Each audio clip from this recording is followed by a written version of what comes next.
Saya bilang karena metodologi berpikirnya melulu pada barat, maka kita tidak sampai pada akarnya. Padahal kalau kita balik dalam cara berpikir Islam, misalnya, kita akan sampai pada akarnya. Salah satu contohnya pertanyaan begini.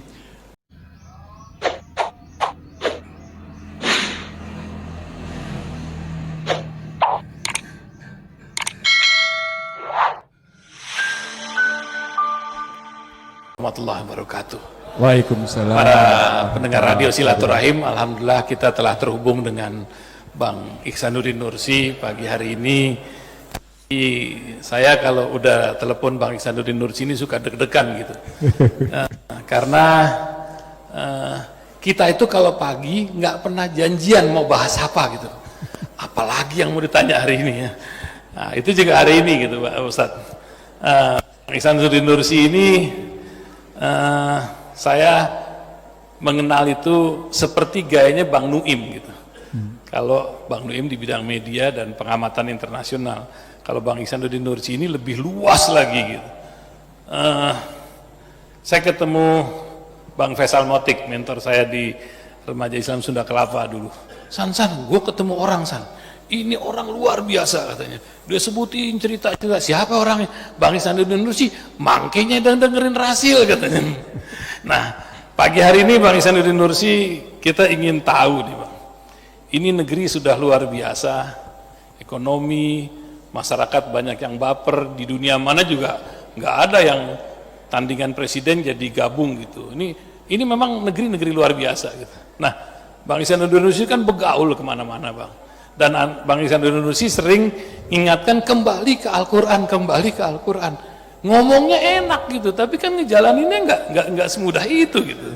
Nah, betul. Ini apa yang Bang Ihsanuddin Nursi bisa sampaikan nih, apalagi pengalaman Bang Ihsanuddin Nursi sebagai pengisi acara di Rasil, sekalian juga bagaimana peran Rasil, antum keliling Indonesia itu ngelihat pendengar-pendengar, ini kan cuma sebagian yang ada di sini. Iya. Kita kalau ngomong berduaan di radio tuh kita juga mikir-mikir, karena kan yang denger jutaan gitu pengaruhnya. Betul. Juga ada yang suka ngerekam-ngerekam gitu Bang. Silakan Fadol. Terima kasih. Bismillah. Assalamualaikum warahmatullahi wabarakatuh. Izinkan saya, Ustaz Hamzah, Ustaz Baki, kamu depan. Bapak Ibu sekalian, saya hampir 3 tahun mengisi di Rasil. Dan nyaris tidak pernah absen. Bahkan menggantikan waktunya Nuim Hayat juga sering. Atau menggantikan siapa yang di New York? Samsi Ali. Nah, saya terpikat dengan istilah Islam yang satu. Saya terpikat dengan istilah Islam yang satu, dan terpikat berikutnya dengan kalimat silaturahim. Maka ketika Ahi Ihsan Talib mengajak saya untuk mengisi Rasil, bermula dari pendengar setia Ustadz Zaki, Ustadz Hussein, Ustadz Hamzah, dan Ustadz lain, saya bertanya pada diri saya, apa saya punya kapasitas mengisi di Rasil gitu. Kalau dalam lingkup keilmuan pribadi saya, maaf, saya nggak ada takutnya gitu. Kalau dalam lingkup keilmuan pribadi saya, dalam hal ini soal ekonomi, politik, insya Allah saya nggak ada takutnya. Orang bilang nyali takut saya sudah putus gitu.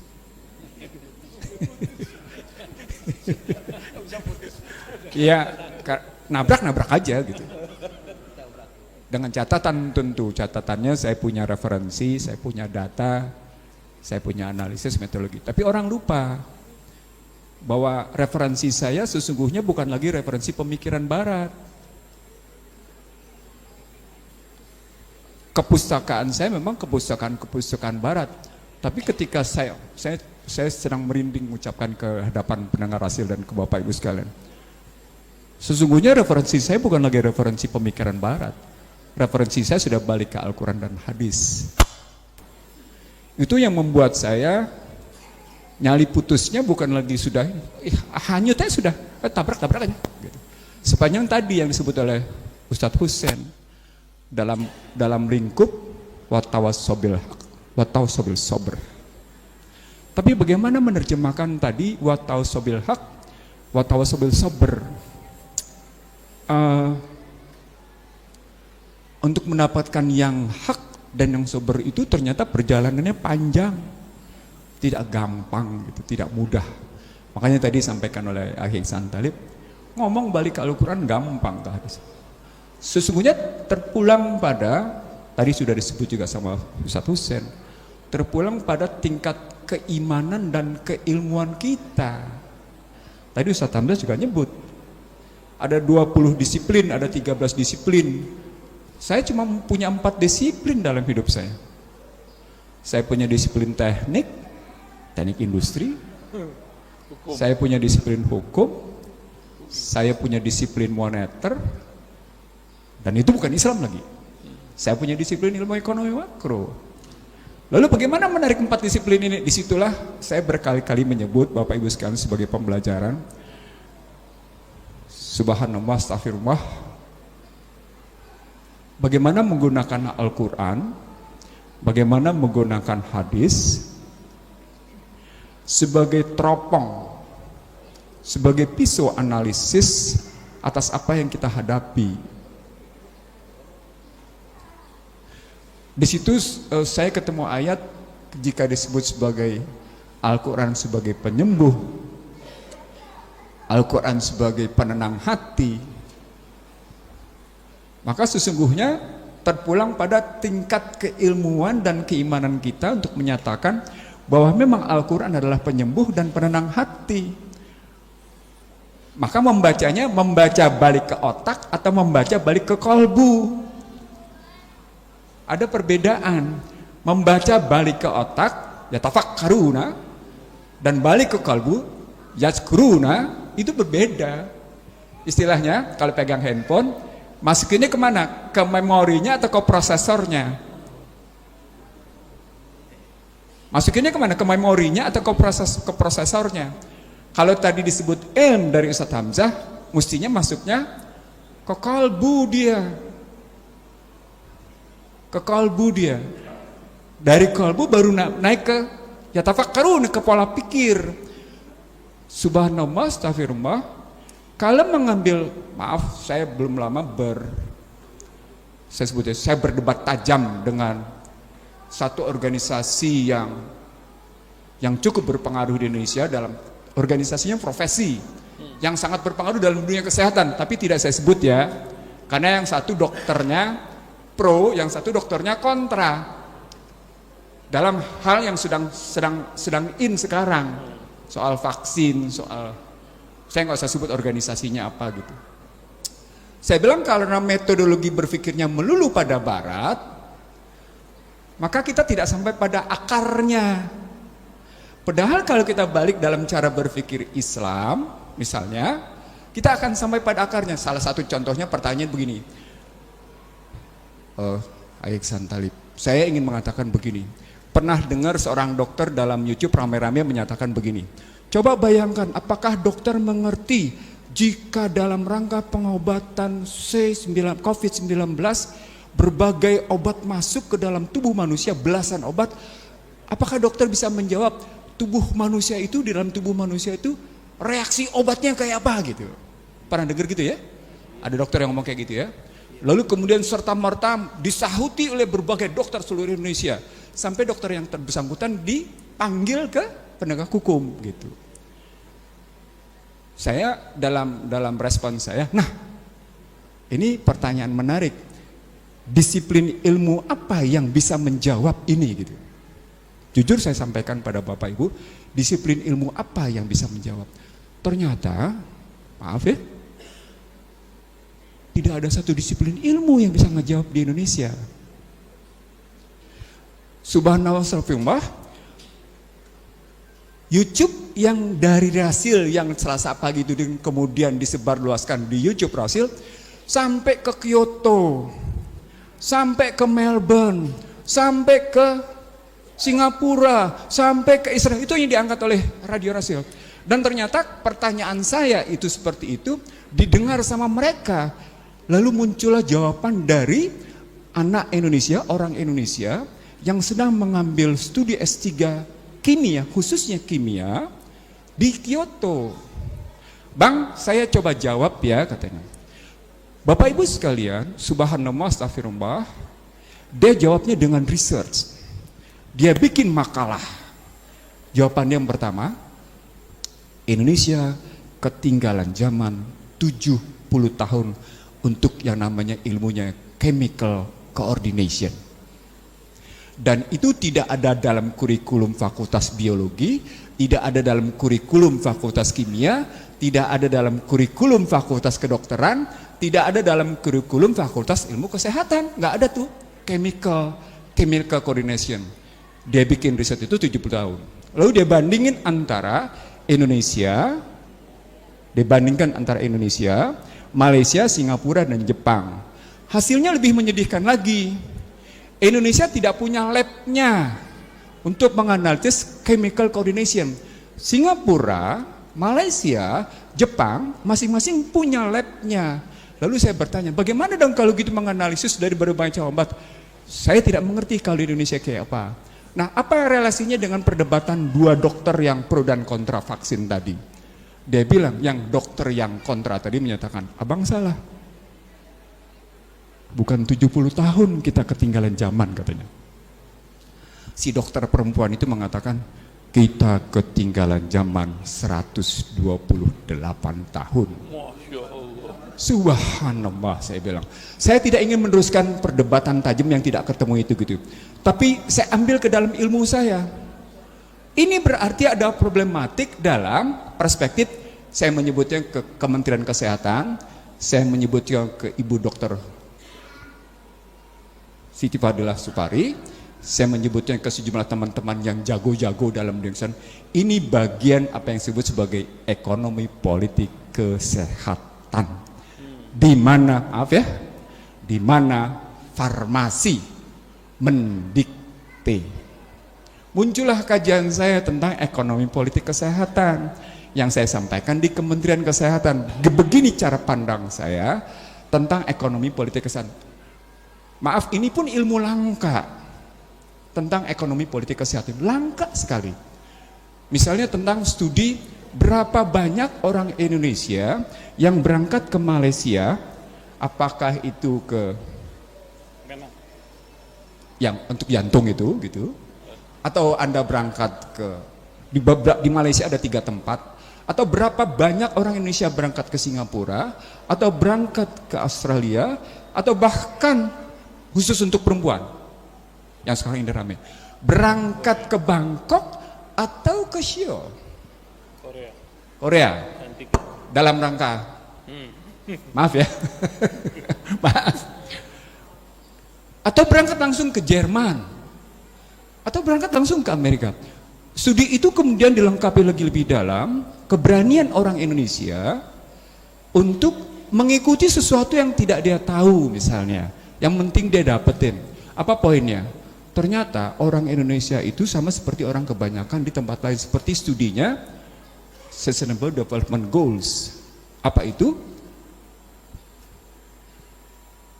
Sebagian masyarakat Indonesia mengidap mental disorder. Jadi satu mental yang berantakan, satu mental yang amburadul gitu. Ini riset. Jadi dalam situasi sebelum COVID, Indonesia levelnya keempat. Level pertama itu Amerika, level kedua itu Inggris, level ketiga itu Australia, level keempat itu Indonesia. Pertanyaan lebih lanjutnya, siapa yang lebih banyak lagi mengintap mental disorder di Indonesia? Siapa kira-kira? Siapa kira-kira? Perempuan. Sekarang pertanyaan, kenapa perempuan? Kejawab di era COVID, gugat cerai lebih tinggi daripada cerai talak. Baru tahu saya itu. Subhanallah, astagfirullah. Artinya Bapak Ibu sekalian, kalau kita balikin lagi, sesungguhnya ketika Al-Quran adalah sifat warahmah, maka sesungguhnya berarti kalau kita hendak menenteramkan diri kita, ya obati dulu diri kita dengan saya kemarin di tempat saya kami melakukan pembelajaran bagaimana Islam mengajarkan tentang kesehatan. Kita balikin dulu pengertian iman, karena ternyata iman itu dalam berbagai studinya dia melahirkan ketentraman yang amat sangat luar biasa jika pengertian imannya benar. Disitulah, jadi kalau tadi Alexander menyatakan tidak gampang, iya tidak gampang karena pengertian imannya rata-rata cuma percaya. Pengertian imannya cuma percaya, padahal iman adalah iqrarul bilisan, amal bil arkan, dari mulai akdun bi qalbinya dulu gitu. Ini dulu yang kita perbaiki. Sementara menurut Al-Qur'an kan disebutnya sebagai alladzina amanu asadun hubban lillah. Orang-orang yang beriman adalah orang-orang yang mencintai. Jadi konsepnya kalau diambil dari tadi hadis dan ayat, maka konsep iman adalah konsep cinta. Kalau konsep cintanya benar, maka hidupnya tentram damai. Ketika masuk ke dalam ilmu ekonomi, Aksan Talib, rumusnya bukan bersaing saling menghancurkan, rumusnya bukan greedy is good, rumusnya wa mimma razaqnahum yunfikun. Apa poinnya? Iya disebut dalam Al-Mu'minun, walaupun sempit tetap berbagi dong. Jadi lalu saya ketemu cerita orang-orang di Jerman, saya ketemu cerita orang-orang di Inggris dan di Amerika. Mereka ternyata menyadari betul dengan tingkat ketimpangan, dan mereka merasa betul ketika bisa memberikan sekedar $1, $2, $5 untuk betul-betul mereka yang miskin dan tunawisma, itu mereka bilang, ternyata bukan keuntungan besar yang membahagiakan kami, katanya. Bukan keuntungan besar, tapi kami bisa melihat mereka yang pakaiannya compang-camping, mereka yang dalam, kalau sekarang nih sesungguhnya tidak jelas iklimnya, dalam posisi terkadang kedinginan atau kepanasan. Kalau di New York itu bahkan dikasih lihat oleh itu rumah mereka yang tunawisma, itu bisa memberi makan, itu membahagiakan, katanya. Kan ketemu rumusnya wa mimma razaqnahum yunfikun. Gitu ceritanya. Jadi balik lagi ke jawabannya adalah ya kita pahami Al-Quran dengan baik, kita pahami dulu dengan yang sesungguh-sungguhnya mestinya kayak apa, supaya di sini di hadapan para ustadz, lalu saya bicara pada ibu, di sini saya sampai pada satu kesimpulan, saya tidak membedakan ilmu agama sama ilmu dunia jadinya. Ini berhati-hati Bapak Ibu sekalian. Ketika kita nyatakan bahwa Al-Quran cuma melulu ilmu akhirat, melulu ilmu agama, sesungguhnya kepala kita sedang dicuci oleh mereka. Bahwa hidup cuma melulu untuk akhirat. No. Al-Quran itu untuk hidup di dunia agar akhiratnya selamat. Emang Al-Quran untuk orang yang mati? Enggak kan? Untuk orang yang hidup berarti untuk kehidupan kita, tetapi kehidupannya yang benar supaya di akhiratnya benar gitu. Itu di situ saya sampai pada satu kesimpulan kedua. Berarti ilmu dunia mesti tunduk pada ilmu Al-Quran. Jadi balik lagi ke tadi yang saya sebut. Oke, kalau gitu pemahaman referensinya benar, metodologi memahaminya benar, lalu kemudian analisisnya benar dengan data yang benar, supaya memang kita bisa pegang Al-Quran sebagai pedoman kehidupan. Kalau enggak, ngapain mesti dikatakan hudalinas? Lalu kenapa juga semua hudalil mutakin? Kan ada dua terminologinya. 185 menyatakan hudalinas, sementara ayat 2 dan 3 Al-Baqarah menyatakan hudalil mutakin. Dari posisi itu sesungguhnya Bapak Ibu sekalian, maaf, mohon saya dikoreksi Pak Ustadz kalau saya salah, menunjukkan bahwa hudalinas dia merupakan ilmu pengetahuan yang berlaku pada siapapun. Nah, kalau dia ilmu pengetahuan yang berlaku pada siapapun, maka tidak ada hambatan bagi siapapun untuk memahami Al-Quran berdasarkan keilmuannya. Kalau dia memang, kalau dia cuma lulus SD, ya pahaman dia di kelas SD. Dan kalau pakai berpikirnya Goethe bilangnya begini, begitu si anak SD itu belajar Al-Quran, Al-Quran akan punya magnetik yang luar biasa menyedotnya, sehingga pemahaman dia bukan pemahaman anak SD lagi, tapi sudah pemahaman anak kelas 1. Kalau dia konsisten belajarnya dan belajar pada ahlinya. Saya mengatakan ini karena saya punya pengalaman. Ibu saya cuma lulusan madrasah Jamiatul Khair. Tapi ketika saya belajar dari ibu saya, subhanallah, saya yang dapat S3 kayak gini, saya pahami, subhanallah, nyak gue ternyata lebih hebat ilmunya dari gue. Masya Allah, luar biasa. Itu cara Waktu pula Bang, yang menyebabkan kita harus memutuskan ini. Masih ada 5 menit lagi ya, moderator. 2 menit. 2 menit. 2 menit lagi untuk menutup Bang Ihsanuddin Nursi. Saya suka bingung mau nge-cut Bang Ihsanuddin tuh tapi saya depan Ustadz saya mau nggak mau. Amin. Karena spesial 45 menit setiap hari Selasa tuh sudah spesial banget gitu. Masya Allah. Dan para pendengar Radio Silaturahim, Bang Ihsanuddin Nursi mengingatkan waktunya tidak lama lagi. Dalam pembincangan minggu lalu Bang Ihsanuddin bilang mungkin 50 tahun, 25 tahun lagi gitu. Maksudnya apa tuh Bang? Masa ketika Quran itu bisa apa ya? Dijalankan lah gitu. Gimana? Silakan. Yang pertama, 2 menitnya ini Bang yang bingung. baik. Nah, silakan. Saya akan menyampaikan setengah menit pertama. Situasi Ukraina garis miring NATO melawan Rusia ini tidak akan selesai. Dia panjang. Baik Amerika maupun Eropa menyatakan Rusia tidak akan mundur begitu saja. Bahkan ketika Henry Kissinger mengusulkan membagi wilayah, itu ya muncul perlawanan macam-macam. Saya sejak awal menyatakan di Rasil, ini berarti Ukraina garis miring NATO dan Rusia akan panjang. Apa poinnya? Kalau dia akan panjang, kondisi volatile, policy uncertain, ketidakpastian, kondisi ambigu bersegi banyak dan kompleks gitu ya. Itu akan terus meningkat. Tidak peduli di mana-mana.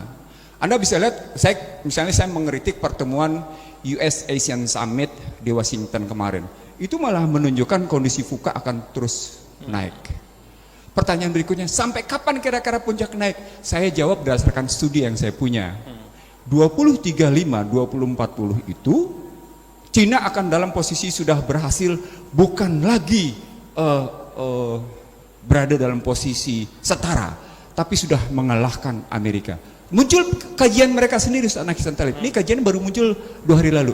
Kalaulah Cina sudah berhasil mengalahkan Amerika dalam perekonomian, apakah Cina akan berhasil menjadi adidaya tunggal secara global? Adidaya tunggal secara global. Kenapa pertanyaan itu muncul? Karena mereka bilang nuklirnya nggak cukup, kita masih banyak kayak nuklir gitu. Padahal dalam kehidupan sejak awal abad 20 hingga hari ini, Amerika menjualnya 2, menjual ketakutan dan kecemasan. Lalu berikutnya, sudah lu nggak perlu takut, nggak usah cemas, datang ke saya akan melindungi. Itu teorinya dia. Itu berarti akan terus meningkat VUCA-nya. Kapan puncaknya? Tadi 2035, 2040. Pada saat itulah saya berpendapat Mungkin itu. Imam Mahdi turun. Karena nggak ada yang bisa jawab. Nah, ini ketemu kajian saya dengan Imran Hussein, eskatologi Islam, yang saya tidak tahu hadisnya, tingkat hadisnya apakah hasan atau sahih, yang menyatakan usia manusia adalah 15 abad, tapi dalam pengertian Hijriyah. Kalau begitu 1443 dikurang dengan 15 kurang 1443 kan sisa 57. 57 bagi 2 kan jatuhnya sekitar 27 tahun. 26 tambah dengan 23 ya 40-an. Masya Allah. Begitu cerita kalau dalam bayangan saya. Dan saat itulah setelah Imam Mahdinya muncul beberapa tahun kemudian, sebagaimana ayat, turun Isa. Apa hubungannya dengan pernyataan ini? Saya teringat pernyataan Donald Trump sebagai penutup Ihsan Talib. Saya sampaikan di depan Bapak Ibu sekalian. Salah satu pernyataan penting dari Donald Trump sebelum dia masuk kepada peperangan tajam hingga hari ini dengan Joe Biden, tepatnya antara Republik dengan Demokrat, salah satunya adalah ketika dia menyetujui, ini sejarah penting, ketika dia menyetujui perpindahan Tel Aviv ke Yerusalem, kalimat D2, pusat spiritual bumi adalah Yerusalem dan pusat spiritual pemerintahan adalah Washington. Kalau pusat spiritual bumi itu ada di Yerusalem, berarti kehadiran Imam Mahdi benar dong hadisnya nanti ada di Yerusalem. Itu Pak, itu analisis saya yang insya Allah salah, tapi insya Allah juga benar gitu kalau pakai Al-Ghazali gitu ya. Demikian jawaban saya. Terima kasih. Salah adalah kebodohan saya, benar karena kehendak Allah sambil memohon maghfirahnya. Subhanakallahumma wa bihamdika asyhadu an la ilaha illa anta astaghfiruka wa atubu ilaik. Assalamualaikum warahmatullahi wabarakatuh. Waalaikumsalam warahmatullahi wabarakatuh.